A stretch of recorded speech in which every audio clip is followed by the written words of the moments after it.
I now call Deputy Seán Crowe.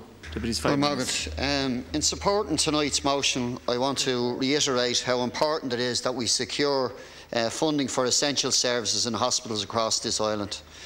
Our health system is failing people across this state, and nowhere is this more clearly recognised in my own constituency of Dublin South-West, where Tallaght Hospital, despite the best efforts of its hard-pressed staff, exemplifies much of what's wrong with the Irish healthcare system.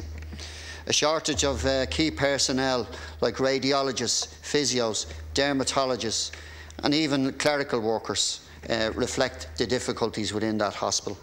The way a nation treats its most vulnerable and its weakest citizens reflects how a society functions.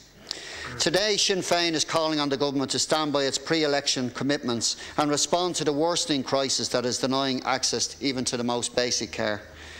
The failure to provide funding to ensure sustainability and development of essential services has had a profound impact on the lives of people who are dependent on public health services when sick or injured. Tallaght Hospital has the busiest A&E in the country, and in 2010 93,000 people were treated there, yet it remains, since its opening, chronically underfunded. And in a recent newspaper article, a patient described its corridors as being a breeding ground for infectious bacteria, a view substantiated recently by the Dublin County Coroner, Dr. Seán Crowe, who described the hospital as being a very dangerous place.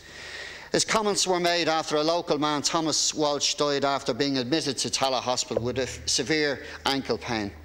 He'd been left in a so-called virtual ward, a euphemism for abandoning sick patients in hospital corridors while awaiting a bed in a ward. The sheer obscenity of having dozens of sick patients lying on trolleys with no privacy, a lack of basic hygiene facilities and no real health supports brings into sharp focus the cuts in our health service. I was there one night when over 50 patients in rows of trolleys, a family grieved around the bedside of their elderly mother.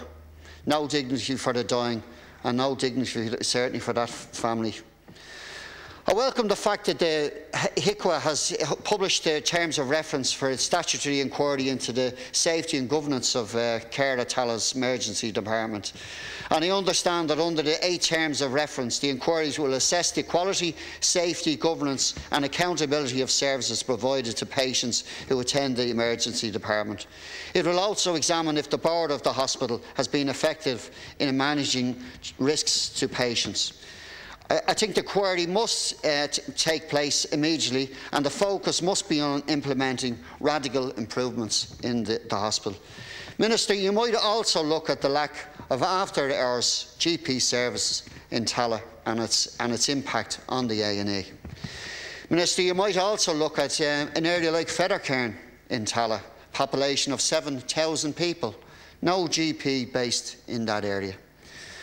My colleague Mary Lou MacDonald cited the recent announcement in relation to the new Children's Hospital, the National Children's Hospital.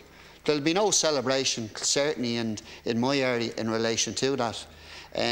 We were the first party to highlight the difficulties that it creates for families or individuals trying to cross over to the Mater site, and we outlined the length of time it would actually try to take on public transport. You might also look at the policy in relation to the rollout of service in relation to children's hospitals, hospital service and the paediatric service in this city. Minister, at the moment, if the service, as predicted, as announced in the media in relation to the matter, the difficulty, Minister, is that on the south side of Dublin, there will be no overnight beds for sick children on the south side of Dublin. So you need to look radically and quickly at that difficulty that those families are going to be facing.